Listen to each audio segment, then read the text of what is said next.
Olá, amigos queridos.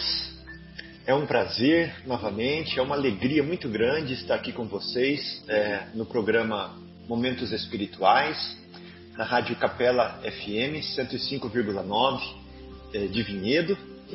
Esse programa é organizado pelo Departamento de Comunicação do Centro Espírita Paulo de Tarso e ele é gravado em 2 etapas, onde na primeira nós discorremos sobre um tema do Evangelho e agora nós estamos entrando na segunda parte, onde nós vamos discorrer sobre o capítulo 2 da segunda parte do livro Paulo e Estevão.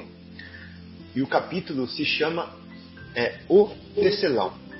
Então, nós estamos aqui no programa hoje com a presença do nosso querido Edmar, do Marcos Melo, do Bruno, da Adriana, do Mauro, Fabiane, que está aqui conosco hoje pela primeira vez, e é um prazer, e ele já mostrou a sua voz, a sua profundidade, na primeira parte do programa. Muita alegria. E é um brincadeira. Esse que vos esse aqui que vos fala, e o Afonso, o nosso espírito superior aqui, para não deixar a gente sair muito do caminho.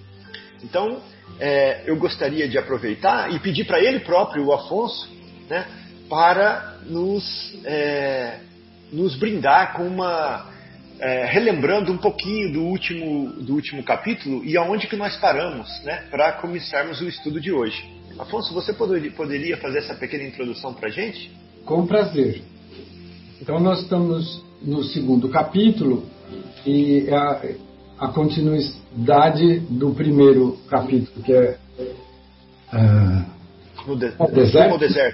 No deserto, em que nós tivemos o finzinho do primeiro capítulo. Nós vamos encontrar o nosso querido Saulo de Tarso indo fazer a primeira pregação depois da sua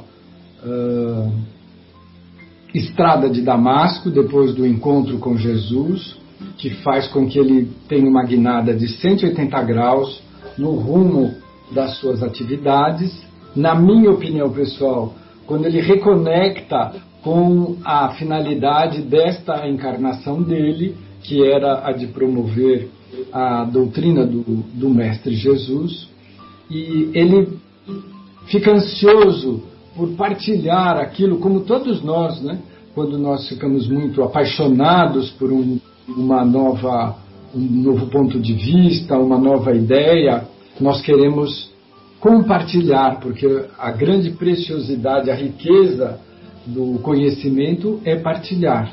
Então ele estava habituado e habilitado a fazer esse exercício de conhecimento na sua tarefa, na sua vida de rabino, e ele vai para a sinagoga de Damasco e ele tem uma recepção terrível, porque ele fala aberta e rasgadamente de Jesus.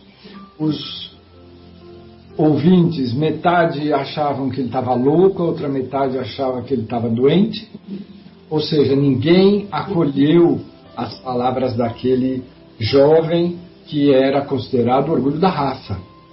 E ele sai arrasado de lá, vai em busca de Ananias. Ananias o conforta e o leva para a modestíssima igreja de Damasco, que não era uma igreja, era o culto dos ensinamentos de Jesus na casa de uma lavadeira muito modesta que alugava a sua sala para que ela pudesse sustentar um filho doente. Veja que situação. E é nesse grupo que ele encontra o quê? Um cenário, embora em menor número, muito parecido com a Casa do Caminho. Eram apenas os deserdados, os invisíveis, os excluídos, idosos, viúvas, crianças, todos numa situação social muito fragilizada. E é neste ambiente que Saulo de Tarso, o grande perseguidor, transformado nesse momento, é acolhido com o coração dessas pessoas muito simples, e ele fica muito surpreso com a pregação de Ananias, que era o coordenador desse pequeno núcleo, com a prece que ele faz e com a sinceridade que na sua carreira de rabino, muito importante, ele nunca tinha ouvido uma prece tão sentida, um conectar-se com Deus de forma tão superior, tão espontânea, tão verdadeira. Ele fica ainda mais surpreso quando ele próprio toma uma das crianças muito doentinhas do colo da própria mãe e, embora um pouco sem jeito, ele acolhe aquela criança, faz ali alguma graça, coisa que ele nunca tinha feito na sua atual existência. E aí a gente começa a ver a transformação do nosso Saulo. E ele sai de lá refeito, todos o abençoam, desejam que ele faça uma boa viagem, porque ele vai em direção ao encontro do seu antigo mestre, o venerando Gamaliel, que mora num deserto, numa cidade chamada Palmira, onde reside o seu irmão, o irmão de Gamaliel, e ele se retira para esse lugar para estudar. E Saulo segue, depois dessa situação toda, em que ele fica muito decepcionado com a sinagoga, muito cheio de ternura pelos seguidores de Jesus, na modesta reunião de Ananias, ele segue em direção a Palmira. É assim que acabou o nosso último capítulo, e está começando agora o capítulo 2, cujo título é O Tecelão.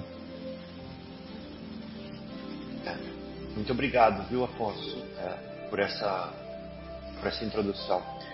Eu gostaria de seguir o sábio conselho do nosso amigo Marcelo, que hoje não pôde participar conosco e nos deixa já muitas saudades, de dar a oportunidade primeiro para as damas, né? Ladies first. Então eu gostaria de começar com a Adriana hoje. Ladies first, só para não perder o costume, né? Sim, Adriana. Mas nesse caso aqui eu, assim como vocês todos, tenho certeza que a hora que a gente começa a ler essa história aqui, a gente não consegue parar, né? Porque é tanta emoção, é tanto sentimento, que a gente reconhece.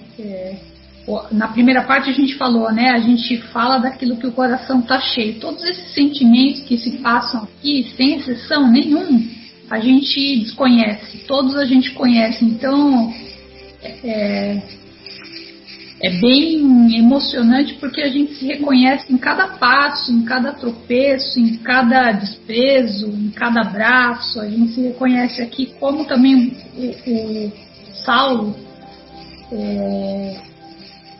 como Emmanuel escreve aqui, a transformação do Saulo, né? E é muito bonito, porque quando a gente acabou o programa na semana passada, a gente comenta aqui pelo livro, né? Fala que ele seguiu no caminho para o deserto, diferente de quando ele era o Saulo, né? Aquela figura imponente, né? Não saiu montado em cavalo, em camelo, ele seguiu a pé, com um único servo, que acho que ele nem chamava de servo, né? Era uma pessoa que o Saulo estava mais para ele ser o servo do que o servo ser o servo dele, né? Porque ele já não se colocava numa posição superior, né? Pelo contrário, ele já reconhecia que ele precisaria, para ser uma pessoa superior, ele precisaria de outras virtudes, né? E não eram mais as materiais. Então, quando começa aqui esse capítulo, né, o 2, fala o tecelão, né? Fala realmente da chegada deles, né, a essa cidade em Palmira, e que todos ali, apesar de estarem muito acostumados com verem esse entra e sai da cidade, eles notaram com profundo interesse a passagem daquele beduíno seguido de humilde serviçal a puxar um mísero camelo arquejante de cansaço. Então já era a gente falou hoje também na primeira parte, né, as qualidades do verdadeiro profeta, né? Ele é humilde, a entrada humilde, né? Sem ser aquela coisa triunfal, já estava ali essas qualidades, né, nele. E realmente ele vai ao encontro do mestre dele, né, do Gamaliel, para também ele buscar esse conhecimento, essa bagagem que ele sabe que seria necessária agora para ele poder começar a vida dele com o mesmo vigor que ele defendia quando ele falava lá nas palestras dele sobre Moisés, né? Então, ele fala aqui que vamos lá, deixa eu procurar aqui. Ele vai procurar, né? Ele sabe que o irmão do Gamaliel, acho que chama Ezequias, era uma pessoa que tinha um comércio, e ele procura esse irmão do Gamaliel para poder se encontrar com ele, né? E ele fala: profunda amargura ameaçava-lhe invadir o coração, porque ele sabia que estava difícil, né? Não estava fácil fazer esse caminho, né? Mas, novamente, ele se lembra do Cristo. E aí diz, né, o Emmanuel, confiando mais em quem lhe estender as mãos do que nas suas próprias forças, né? Ele sabia que ele precisaria confiar mais em algo que era superior do que nele próprio, né? E aí ele vai para uma estalagem, se despede do servo, nem tinha sequer dinheiro para pagar, né, o servo, né, ele oferece o dinheiro que ele tinha e o animal, mas o servo, vendo que ele ia ficar sem nada, fala: olha, já me basta o animal e algumas moedas só para fazer a viagem de regresso, né, e você não vai ficar desprovido. Então, você vê que como o que a gente planta, a gente colhe, né, a atitude dele para com o servo fez também com que ele tivesse uma atitude de reconhecer que o Saulo também não poderia ficar desprovido, né? Porque ele ia ficar sem absolutamente nada, não tinha amigo, não tinha quem se apoiar, não tinha onde ficar, não tinha dinheiro, não tinha trabalho, não ia ser uma situação fácil. Então ele também procura ajudar o Saulo, né? E aí na manhã seguinte, né, depois ele dormir e tentar se refazer as energias, né, diz, né, aqui que ele estava preocupado e ansioso. Ou seja, mesmo lembrando do Cristo, mesmo confiando, não é fácil. Ele também tinha preocupação e também tinha essa ansiedade, né, de encontrar o Gamaliel. E fala aqui que quando ele encontra o Ezequias, né, o Ezequias fala também que o irmão Gamaliel, que ele, né, Ezequias estava preocupado com o irmão, porque o irmão parecia transformado, né, vivia alheio ao mundo. Ele fala até numa parte assim: a mentalidade poderosa do Gamaliel esmaeceu, a estrela se apagou. E olha que era justamente o contrário, né? Era quando a estrela dele estava mais acesa do que nunca, mais que para os olhos do mundo, que ainda não conheciam Jesus, era o contrário, né? E aí fala que o Saulo, né, fala: mas a cidade sempre o honrou, né, como um mestre inesquecível, né? E aí o irmão fala, né, que a fraqueza mental do irmão foi justamente quando ele se deparou com as verdades do famoso carpinteiro, né? E aí ele descreve lá o Gamaliel como se ele tivesse uma loucura pacífica. E aí começa a falar: olha, se a minha família, como o Gamaliel sempre foi muito amoroso, sempre foi como um pai para nós acolhemos ele para que ele não caísse nas mãos daqueles que perseguem aqueles que seguem o carpinteiro. Agora imagina o Saulo ouvindo isso, né, sabendo que quem era o maior perseguidor era ele, né?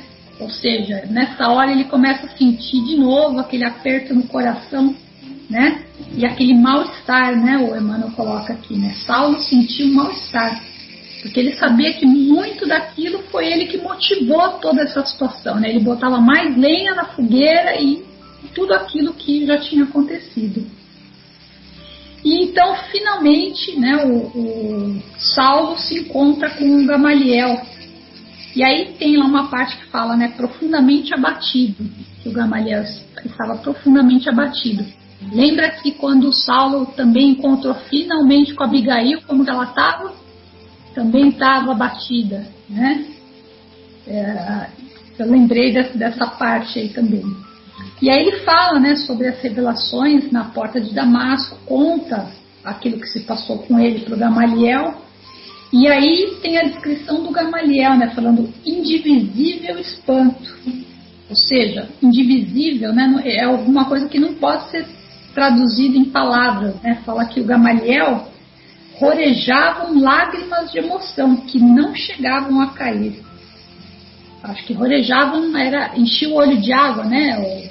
Mas não chegava a cair, né? De tanta emoção dele ouvindo o Saulo falando desse encontro com Jesus, né?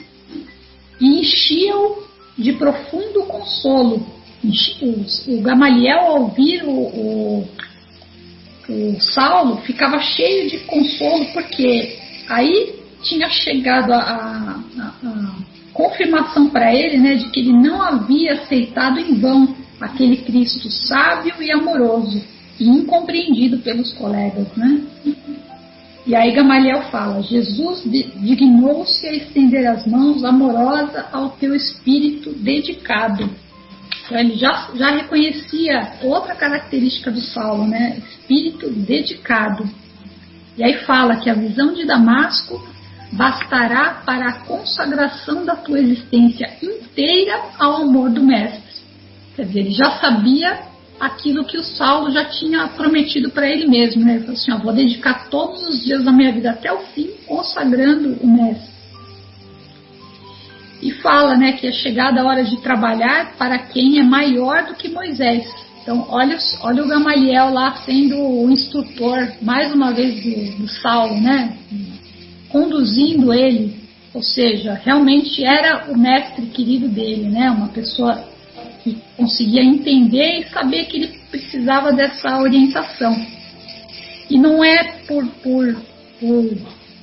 por acaso, né, que logo na sequência o Saulo começa a falar que ele se sentia grandemente desorientado e confundido, mas cheio de confiança, né? Porque ele sabia que ele tinha que fazer aquilo, ele só não sabia como, né? Como que ele ia passar essa situação. Fala que ele se sentia singulares e radicais transformações. E o Gamaliel, ao ouvir isso, né, ele, sabendo que o Saulo era bastante sincero, né? Ele fala, né, que ele escuta, né, que o Saulo, querendo começar o esforço, né, de falar pelo nome de Cristo lá em Damasco, onde ele foi desprezado, ridicularizado, sofreu, né, chorou, sentou num banco desolado, né, chorou. Ele fala que ali ele estava sem ninguém. Apesar de ele ter recebido todas as consolações da reunião da Igreja do Caminho, mas não foram bastantes para ressarcir as amargas desilusões experimentadas. Aí ele comenta do Sadoc, né? E diz que ele até pensou em voltar para Jerusalém, mas ele compreendeu que nessa escala dos acontecimentos em Damasco, o que aconteceria com as autoridades do Sinédrio seria muito, muito pior, né?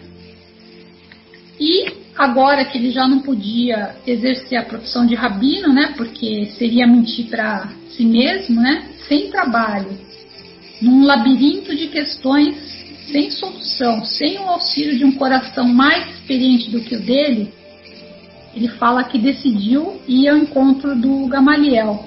E aí tem, só para finalizar, a parte que eu achei muito bonita, né, que ele fala: mestre amado, enxergastes as desilusões, enxergaste as soluções sempre do bem, né? onde a minha imperfeição não devassava, senão nas sombras amargurosas. Amparai meu coração, que está mergulhado em pesadelos dolorosos. Aí ele fala: preciso servir aquele que se dignou me tirar das trevas do mal. Não posso dispensar o vosso auxílio nesse transe difícil da minha vida. Então, aí começa as orientações, ou seja, para os olhos do mundo, né, o Gamaliel era um louco pacífico. E o Saulo estava doente, então era um doente procurando ajuda de um louco pacífico, né? E aí eu vou deixar um pouquinho para vocês comentarem, mas é realmente como a gente não consegue enxergar o todo, né? Só quando a gente enxerga realmente o verdadeiro caminho, né? Que faz sentido para a gente. E muitas vezes indo contra tudo e todos, né? Que foi o caso aqui deles. Adriana, eu acabei de ler o livro Sexo e Destino, né, de André Luiz, e lá André Luiz fala o seguinte, que a nossa vida aqui é como se fosse um tapete lindo, né, e nós encarnados só vemos o lado avesso do tapete, que tem o lado colorido do outro lado, que os espíritos veem, né. Então, esse comentário que você fez me lembrou disso, porque quem vê o Gamaliel com os olhos de mundo vai ver que ele é um louco, né? Pacífico, né? E o Saulo um doente que chega a pedir conselho para um louco pacífico, né? Mas para quem vê com os olhos espirituais vai ver que é nada mais nada menos do que um espírito de escola iluminando ali o vaso escolhido, né? Na trajetória nova. Muito legal, obrigado pelas suas reflexões, achei sensacionais. Mauro, querido, nós gostaríamos de ouvir as suas reflexões desse capítulo. Bem, a Adriana já deixou a bola meia murcha para mim, ela já resumiu reflexões. Mas eu só vou fazer algumas colocações que eu acho que são complementares a tudo que ela falou, né? Então, o que eu percebo, quando Paulo entra em Palmira, está escrito no livro isso, ele entra sem dinheiro e amargurado. Então ele começa a perceber o peso que o seu passado lhe colocava nas costas. Um homem que tinha tudo, era reverenciado por todos, de repente ele se sente sem nada. Ou seja, ele chega desnudado para uma nova tarefa, né? Ele recebeu a missão de Cristo de levar o evangelho dele em diante. Então ele sabia que ele era um homem falível, cheio de problemas no passado dele, aquilo lhe pesava grandemente, mas ele estava consciente que ele tinha uma tarefa a cumprir. E essa tarefa seria levar o Evangelho para frente, né? Então ele se sente tremendamente amargurado e eu acho até com medo dos desafios que ele teria que enfrentar, né? Nesse momento que ele vai procurar o irmão de Gamaliel, o Ezequias, né? E aí ele percebe realmente que a tarefa seria difícil. Ele teria que passar pela mesma situação que o Gamaliel passa, né? Que era considerado um dementado, né? Ele sabia dos rigores espirituais que Gamaliel tinha, né? Sabia da iluminação que Gamaliel tinha, e ele ouvia de um irmão dele falar aquelas coisas de Gamaliel. Dementado, ele está louco, ele é um homem inculto, mas se perdeu em função de um peregrino que veio trazer um conhecimento que era tido como um conhecimento até terrorista para a época, né? Então ele percebe que as mensagens de Jesus não eram entendidas por ninguém e além de não serem entendidas, eram consideradas até mensagens criminosas, né? Então ele procura Gamaliel para se aconselhar. E nesse aconselhamento, ele toma consciência das dificuldades que ele ia encontrar. Porque Gamaliel fala para ele, se até Cristo não foi compreendido, se Cristo sofreu tremendamente para levar a sua mensagem adiante, o que dirá de você, que é um homem falível, né? Que Jesus não era um homem falível. Imagine um homem falível tentando levar a mensagem do Cristo para frente, né? Então, ele percebeu que o testemunho dele seria um testemunho muito difícil. E para que ele conseguisse levar esse testemunho adiante, ele teria que se renovar como pessoa, se renovar como um ser espiritual. E aí Gamaliel lhe passa as primeiras orientações do que ele deveria fazer, né? O que você tem que fazer, Paulo, para se tornar um novo homem? Você vai ter que tirar essa carapaça que até hoje lhe rendeu as glórias, né? Para ser um novo homem. E aí é que ele é direcionado ao trabalho. Porque Gamaliel lhe fala que o trabalho é que vai levar ele à renovação. Então, que vai ser um trabalho que vai levar ele a reconhecer o que é a humildade, o que é a paciência e o que é a perseverança, né? Então, a partir desse momento é que Paulo toma o rumo do deserto, né? Para virar um humilde tecelão, que já era uma profissão que ele conhecia de menino, né? Para que ele comece a entender as bênçãos que Deus quer que ele leve para frente. Eu não sei, daqui para frente, se eu acho que fica para a próxima aula, né? Ou para o próximo encontro. Não sei se já vale a pena a gente comentar um pouquinho do que ele vai encontrar no deserto de Dan. O que vocês acham?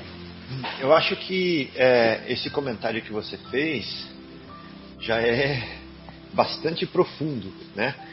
E a gente pode continuar com essa outra parte no final do programa, se o tempo nos permitir. Mas, de qualquer forma, eu gostei muito dessa abordagem que você fez sobre o testemunho daquele que é falível, né? A gente pensa que quem dá testemunho são espíritos perfeitos, né? Quem vem e deixa o testemunho pra gente, mas é só gente que está um pouquinho na frente só da gente, mas que são que tem dificuldades como nós e que estão sendo desafiados também, né? Então achei muito legal e essa busca da renovação que ele está reconhecendo-se falível. Então, obrigado aí pelo seu comentário, viu, Mauro? Então, eu gostaria de ver agora se o Egimar tem alguma coisinha para falar para a gente, Egimar. Vamos lá, gente. Se a Adriana passou a bola murcha para o Mauro, agora ela ficou mais murcha ainda, mas vamos lá. Mas eu acho que eu só queria dar uma reforçada, né?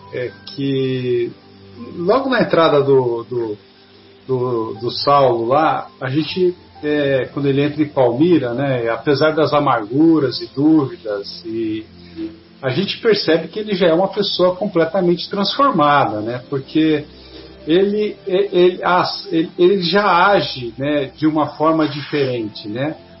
Tanto é que a humildade dele, como a Adriana falou, ele toca até o Judá, né, que era o companheiro dele na viagem. Então você vê que esse é outro Saulo, né? Não tem nada a ver com o Saulo do passado. É claro que ele está lá com os seus problemas existenciais, né? O que eu vou fazer agora, né? Essa é a pergunta que ele faz, né? E ele consegue deixar na mão de Jesus, né? E fala, segurar na mão de Jesus e ver o que vai dar, né? Esse que ele consegue fazer ali. Naquela conversa com Ezequias, né? Que quando ele encontra o irmão de Gamaliel também, o irmão achava que o Gamaliel estava com problemas de saúde, né? Porque ele só falava no tal do carpinteiro que foi crucificado E aí ele falou assim, ele tem um trecho que ele fala assim, ó, quando ele discorre sobre essas ilusões religiosas, né, o Ezequias falando, é que o empolgam no seu desequilíbrio mental, ninguém nesta casa contradiz ele, né? A família está deixando ele falar à vontade, mas ninguém está dando atenção. Já sabemos que ele não fala mais por si. E a Adriana também reforçou essa parte, mas é que eu, como estava aqui, eu vou repetir. Ele falou, a mentalidade poderosa esmaeceu e a estrela se apagou, né? Então, uma pessoa que era tão respeitada, uma pessoa que era tão respeitada, né? Eles perderam, vamos dizer, a fé no Gamaliel, né? E também deve ter sido duro pro Saulo ouvir dele das perseguições, né? Porque todo lugar que ele vai, ele ouve falar das terríveis perseguições, que ele é vamos dizer, o pilar das perseguições, né? Eu fico imaginando como deve ter sido para ele enfrentar essas situações, né? E mesmo assim, né, enfrentando essas situações, ele não parou, gente. Ele não pegou e ficou com dó de mim, né? Em nenhum momento ele começou a desistir, né? Ele só foi em frente, né? Então, essa virtude do Saulo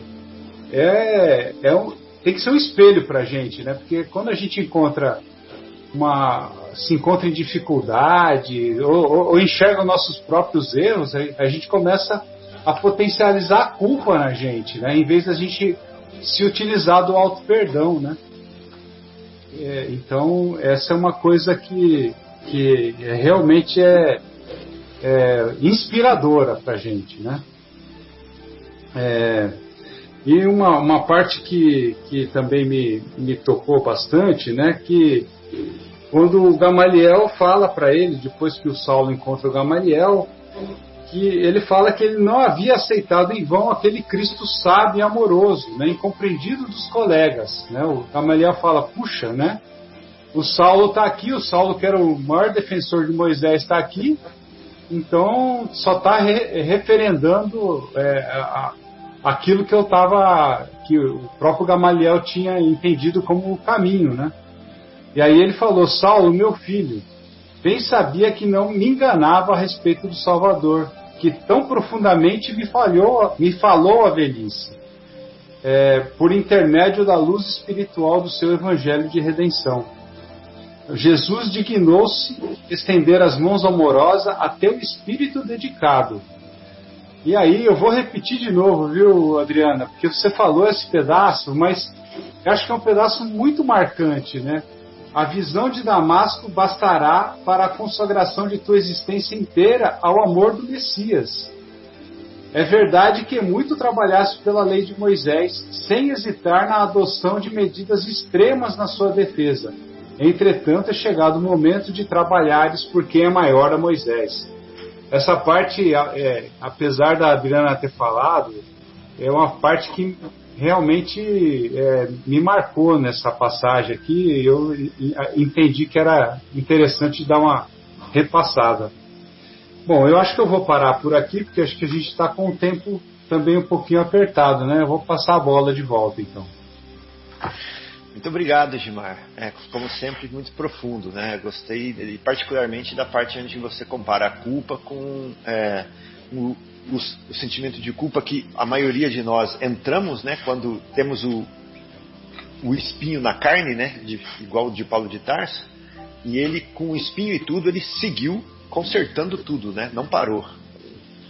Então, muito legal essa sua observação. Bruno querido, como estamos? Podemos ouvir os seus comentários amorosos e sábios? Eles são realmente amorosos, agora sábios eu já não garanto tanto assim.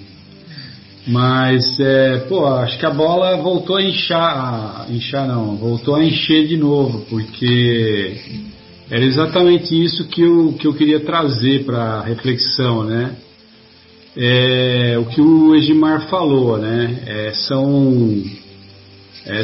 São esses problemas, né, do auto-perdão, que eu sempre tento buscar, né, dentro da primeira parte do programa, daquilo que a gente aprendeu, aquilo que a gente pode colocar na segunda parte, que é o livro Paulo e Estevão, né?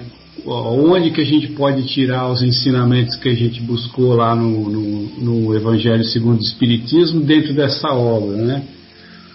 E eu realmente, quando comparei as árvores, que tipo de árvore que a gente né? Então tem muito a ver com encarar as nossas realidades, né? A população, as pessoas geralmente falam que nós temos que enfrentar os nossos demônios, né? E o que o Gilmar falou, né? A falta do auto-perdão, né? O que acontece? A falta do auto-perdão, ela é prejudicial a nós, né? Porque a gente fica cristalizado na mesma energia, evitando as renovações possíveis, né? Então, o passo é sempre o auto-perdão, né? Vamos como o Saulo de Tarso escutou várias vezes e continua escutando nesse capítulo também, que ele era o responsável pela perseguição dos cristãos, pelas perseguições daqueles que seguiam o carpinteiro, né? E então, assim, nessa hora, né, não nos devemos sentir superiores, né? Foi o que Paulo de Tarso, o que Saulo está nos mostrando nessa parte do capítulo, né? Ele está se mostrando não ser mais aquela figura, o doutor da lei que era superior e que fazia o que queria, né?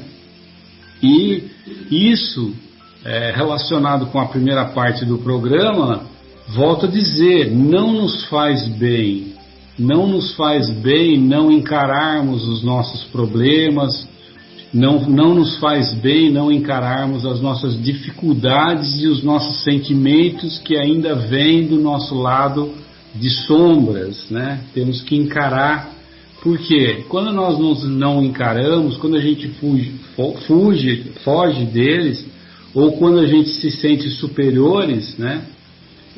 A gente impede o nosso burilamento, a gente impede a nossa construção mental de uma pessoa e um espírito melhor, né? E para pegar e finalizar essa ideia, eu pego lá dentro do capítulo, quando Gamaliel, passando já as informações para o Saulo, né? Ele fala assim, olha, nossos avós, antes de receber o maná do céu, atravessaram tempos sombrios de miséria, escravidão e sofrimento. Sem as angústias do deserto, Moisés jamais encontraria a rocha estéril, a fonte de água viva, né? Então, quer dizer, isso é um alento para todos nós, né? E saber que o nosso trabalho para tirar esses sentimentos ruins, esse fruto maléfico de dentro de nós, a gente vai ter que ter um trabalho pela frente, né? E não vai ser um trabalho fácil, né? Vai ter que ser um trabalho que nós vamos ter que ter muita dedicação. E lembrar, né, que sem as angústias do deserto, né, sem as angústias, o que são essas angústias, né? O que representou a miséria, a escravidão, o sofrimento para o povo hebreu, né? Realmente o burilamento dos espíritos para que eles pudessem o quê? Para que eles pudessem evoluir, né? Então, essa reflexão que eu trago, que eu achei muito interessante, que sempre tem uma ligação com aquilo que a gente fala no começo do programa, né? Excelente, viu, Bruno? Para meditar bastante, né? Sem as angústias do deserto, né? Sem o arado, né? Sem o cadinho, né?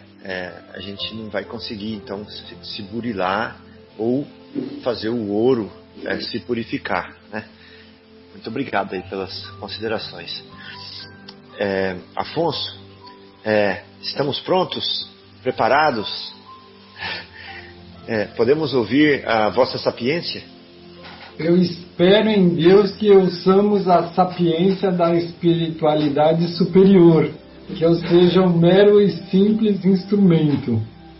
Porque você sabe, Fábio, o Gamaliel tem sido, por muitos anos nessa reencarnação, uma figura muito querida ao meu coração, porque ele representa um momento de mudança radical de postura, mas sem a energia vital propícia para implantar na própria reencarnação. Ele recebe as informações superiores do Mestre Jesus quando a sua reencarnação já está no declínio. Então ele se retira para ponderar e meditar, já que ele não poderia, pela relevância da sua posição, enfrentar toda aquela condição na própria vida.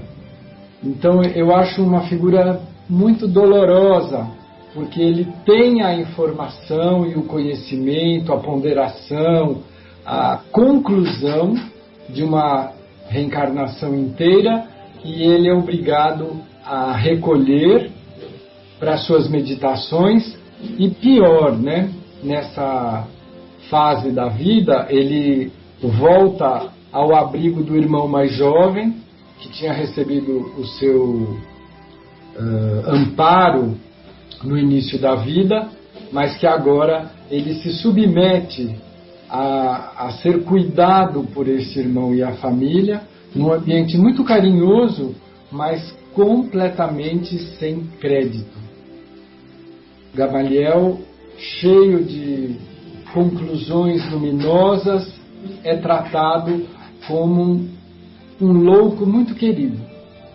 Tudo o que ele fala ninguém escreve nem leva em consideração. Eu acho que para um homem da estatura intelectual de Gamaliel, isso foi uma provação fortíssima, porque ele moldou criaturas como Saulo, ele deu o caminho, o esquema de aprendizado e ensino judaico do rabinato era de condução. Então ele formou muitos rabinos, muitos homens que seriam futuros líderes de família, da própria sociedade. E no final da sua vida ele é tratado como um louco manso. Eu acho que isso foi um golpe forte que ele aproveitou para crescer espiritualmente, mas a um custo altíssimo, pessoal. Então, nesse capítulo, o que mais me toca é a fala de Gamaliel para Saulo, né? Saulo, que vem de uma derrota muito grande, porque ele é muito impetuoso, 30 anos de vida, você acredita que você é o super-homem, que você tudo pode. E ele, quando reconhece o Cristo, vai cheio de sede ao pote da tribuna da sinagoga e recebe o escárnio, a violência e pior do que tudo, que ele não apanhou, ele queria ter apanhado, mas eles disseram: olha, por tudo que você representa, nós vamos te tratar como um café com leite, como alguém que não merece reprimendas porque você fez muito. Então, todo o esforço e a eloquência de Paulo morreu no eco. A Adriana nos fala a respeito do choro. Não, acho que foi o Mauro, né? O Mauro falou do choro de Saulo. Sozinho, no banco da sinagoga de Damasco, ele vê que ele não vai conseguir por aí convencer, incendiar os corações, como todo tribuno gosta de acreditar ser possível. E aí ele recorre a quem sempre foi o mentor dele, encarnado, Gamaliel. E consegue encontrá-lo nas suas meditações, desprezado pela família intelectualmente, cercado de carinho. Então Gamaliel fala para ele: olha, eu tenho refletido muito e realmente acredito que nós precisamos ponderar mais a respeito da terra prometida. Ele fala a respeito de Moisés, como o Bruno nos lembrou agora, que o deserto foi importante para que os recursos aparecessem. Então nós vamos fazer uma reflexão a respeito do povo escolhido, que estava lá na casa da servidão, no Egito, e Moisés é o instrumento escolhido por Deus para conduzi-los para fora do Egito, para iniciarem um novo processo, um novo momento na vida desse povo que acreditava no Deus único e de quem nós seremos eternamente devedores moralmente, porque eles trouxeram essa possibilidade. Na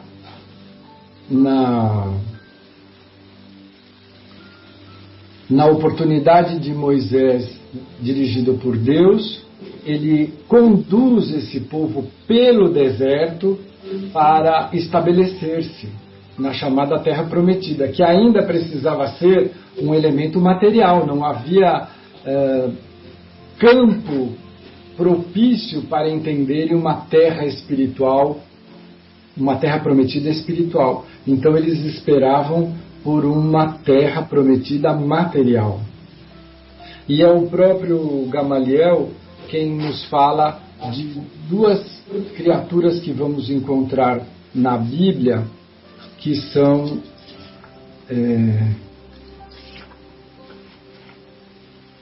Josué e Caleb. Obrigado. Josué e Caleb. Então o Gamaliel fala assim, olha, quando Moisés consegue conduzir o povo para perto do grande vale onde seria a terra prometida, eles ficam com medo, porque há muitas informações conflitantes. Então eles mandam 12 emissários, só voltam os dois, Josué e Caleb. E eles dizem, olha, nós encontramos uma terra plena de mel e leite. E aí eles se dirigem para lá. Então o Gamaliel compara esses dois aos auspícios dos nossos conhecidos espíritos luminosos que trouxeram a aventura de enxergarmos uma nova terra, um continente novo, cheio de esperança, de amor, de justiça, de fraternidade, de perdão. E é uma comparação muito forte, porque ele nos fala a respeito de situações que Saulo era um dos protagonistas, né? Ele nos fala de Gesiel, que também é conhecido como Estevão, e que foi alguém que trouxe na sua serenidade de enfrentamento da morte física a mensagem de que a terra prometida jorrava leite e mel. A mensagem do Cristo, na visão de Gamaliel, já idoso ali ponderando no deserto, e que via em pleno deserto as tamareiras, que são árvores muito importantes na sobrevida dos povos do deserto, porque elas dão fruto, dão líquido, e se sobrevive através das tamareiras. Ele falou, então, na terra mais seca, você encontra árvores como a tamareira, que é a presença da misericórdia dando vida a todos. Olha que visão lírica desse pensador que não era considerado pelo seu núcleo familiar. Incrível.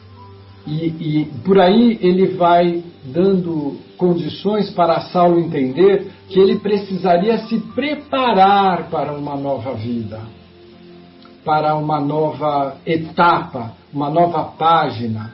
Ele diz, olha, a verdura, o broto da planta que está nascendo, plantada pelo Cristo no seu coração, ainda é muito verde.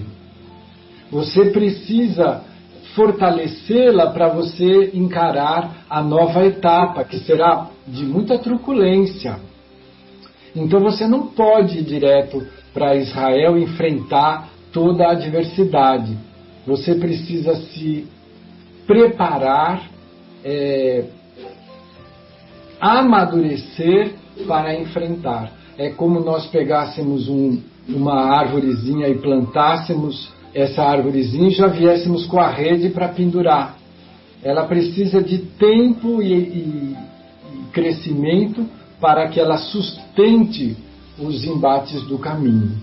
E foi assim que Gamaliel, mais uma vez, iluminou a consciência de Saulo, que continua reconhecendo, ele que tinha brigado com Gamaliel por conta exatamente do Cristo, agora ele agradece a Deus a bênção deste ser que traz iluminação.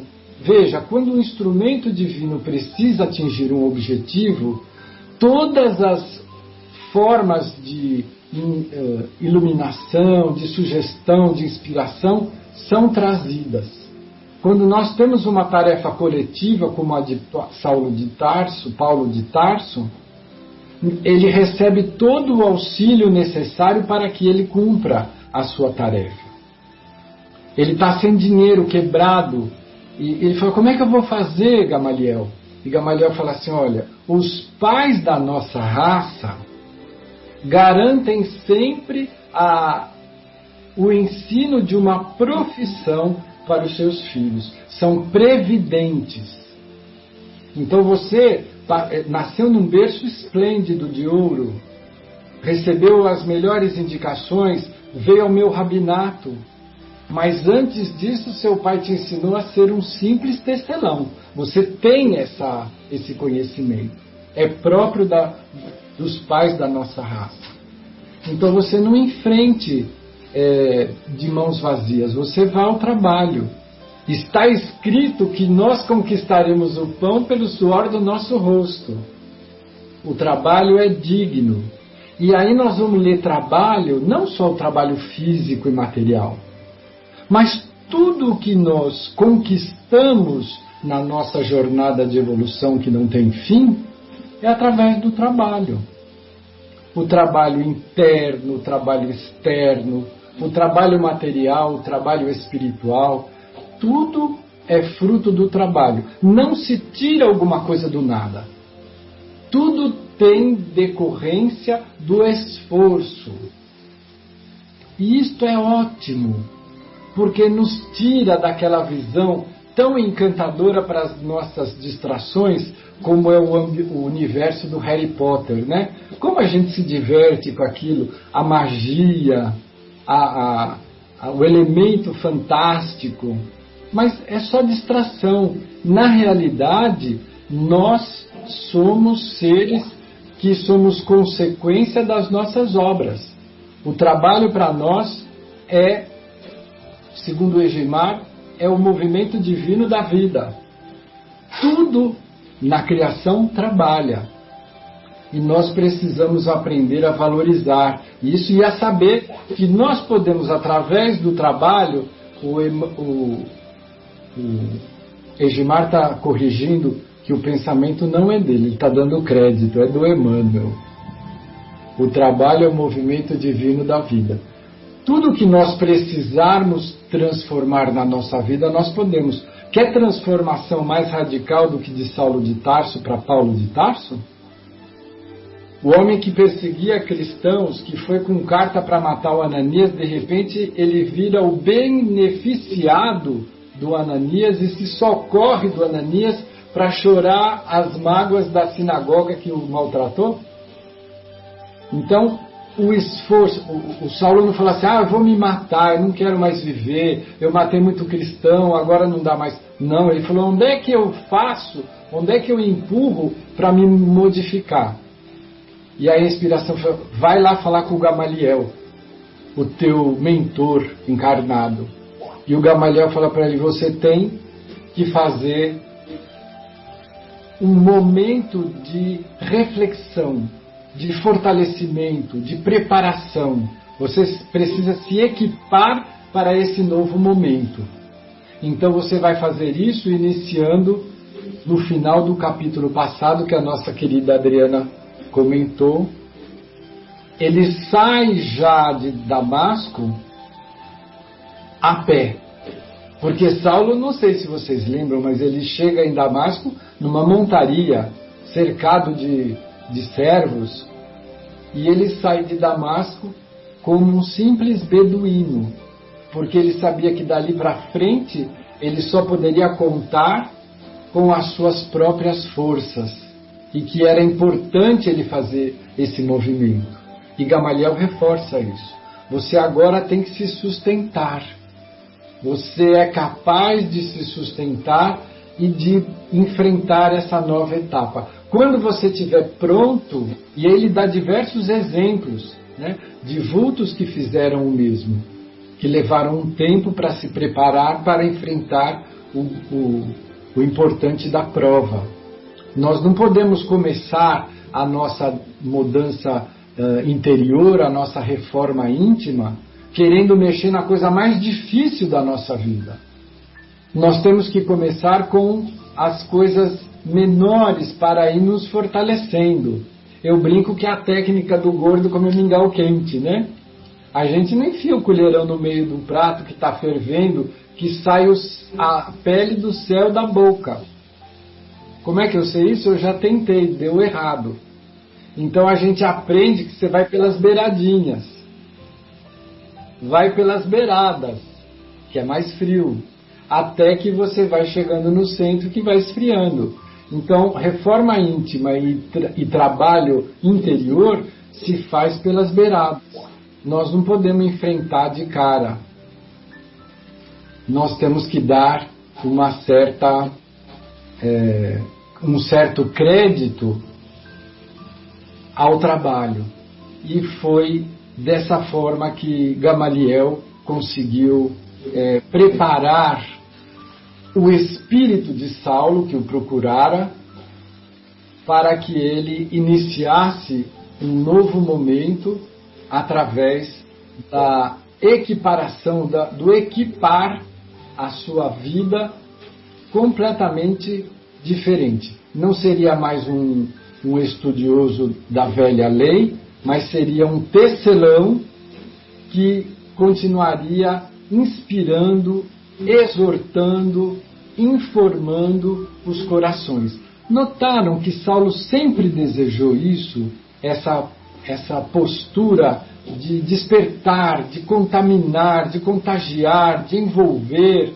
Desde a sua adolescência, ele tem um desejo, uma vontade, uma energia, que ele era muito dotado de vitalidade, ele queria contagiar as pessoas com o melhor. Agora, sabendo que ele seguia o Mestre Jesus, que é o modelo máximo de perfeição, ele não tinha nenhuma dúvida mais, não tinha nenhuma reserva. E nós vamos acompanhar isso nessa segunda parte do capítulo, com todas as peripécias pelas quais ele vai passar, sempre desassombrado, sempre cheio de determinação. Porque esta era o foco da existência de Saulo. E ainda vamos falar mais um pouquinho a respeito da família, né? Quando Gamaliel fala dos pais, da raça, tal, ele falou: você vai ter a oportunidade de atender aos corações que são seus filhos, não filhos naturais, biológicos, consanguíneos, mas os filhos do caminho. Gente, não é emocionante isso? O homem que perseguia o caminho, de repente ele vira o pai dos filhos do caminho. E aí ele recebe: você tem uma cópia das anotações de Levi? Não, eu tenho algumas cópias esparsas. Então, olha, eu recebi de Simão Pedro uma preciosidade, que são as anotações completas de Mateus, que também é conhecido como Levi. E pelo andar da carruagem, daqui eu vou para o túmulo, eu não vou me encontrar mais com os apóstolos. Minha família não valoriza isto, que para mim é uma preciosidade, porque eu ganhei do apóstolo Pedro. Então eu gostaria que você levasse essa preciosidade para que você possa bem utilizá-la. Ele já antevia que a jornada de Saulo seria no sentido da divulgação dos ensinamentos de Jesus. Saulo reluta ainda um pouquinho, depois ele entende o porquê desse presentear. Era importante que ele fosse ver Gamaliel e levasse essa mensagem de Jesus anotada carinhosamente para que ele a pudesse utilizar. E aí nós vamos entender que Saulo encontra, como todos nós encontramos, quando buscamos com o nosso coração, com o nosso desejo, a resposta do alto. A resposta do alto para Saulo foi Gamaliel, que era tratado como um louquinho querido pela família, mas que na verdade era um portal de luz que estava ali passando por uma provação pessoal, porque ele dizia: eu sou como Moisés, eu vejo a terra prometida, mas não vou conseguir tempo material para vivê-la. Ele foi desfrutar espiritualmente. E aí nós vamos nos preparar para o próximo programa, onde nós vamos sair de Palmira e ir em direção a outros rumos. É isso, Fábio? É um pouquinho sem palavras, é muito, muito profundo realmente. E a sua reflexão nos fez ver isso de forma mais palpável, né? Interessante que você me fez concluir o seguinte, que Saulo ganhou de Gamaliel o cargo, né? Como se fosse a coisa mais preciosa, que ele mais queria. E agora no final, ele ganhou de Gamaliel as anotações de Levi originais, né? Que eram portadas no momento por Pedro. Interessante, né? Se você não tivesse feito esse comentário, eu não teria tido esse clique, né? Legal, muito bom. Nós já estamos chegando no final, né, do nosso programa. Só para não dizer que eu não falei nada, né, que eu fiquei aqui só ouvindo, eu queria falar só uma coisinha. Eu gostei muito desse pedacinho que fala assim, ó.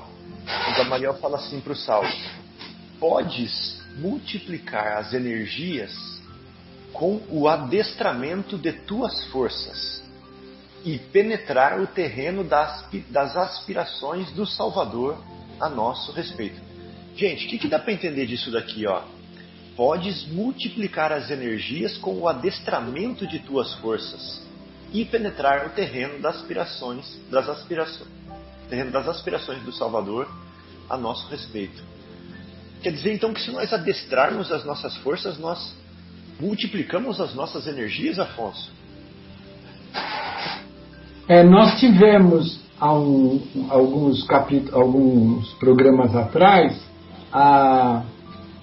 aquela passagem em que nós vamos ver tanto Ananias como o próprio Saulo dizendo que quando eles tiveram o contato com a tarefa, com o Cristo e redirecionaram a sua vida, Ananias, por exemplo, era um homem de idade, né, na descrição de Emmanuel.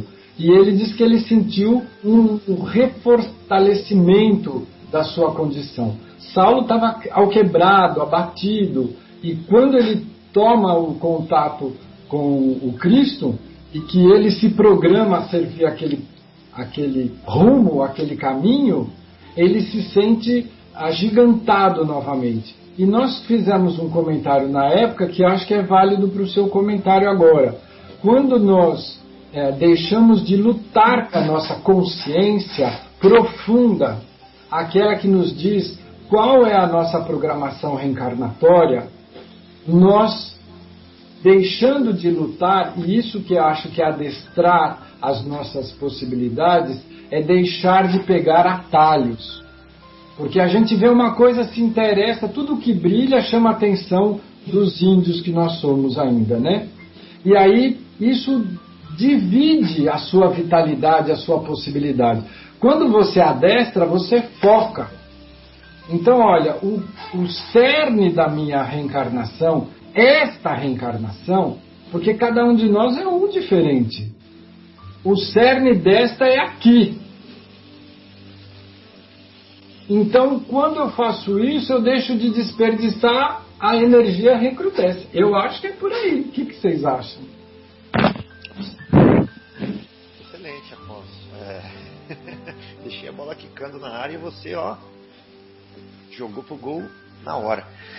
Então, aí ele conclui falando assim, Afonso, para isso, né, para multiplicar as energias, adestrando suas forças, é indispensável simplificar a vida.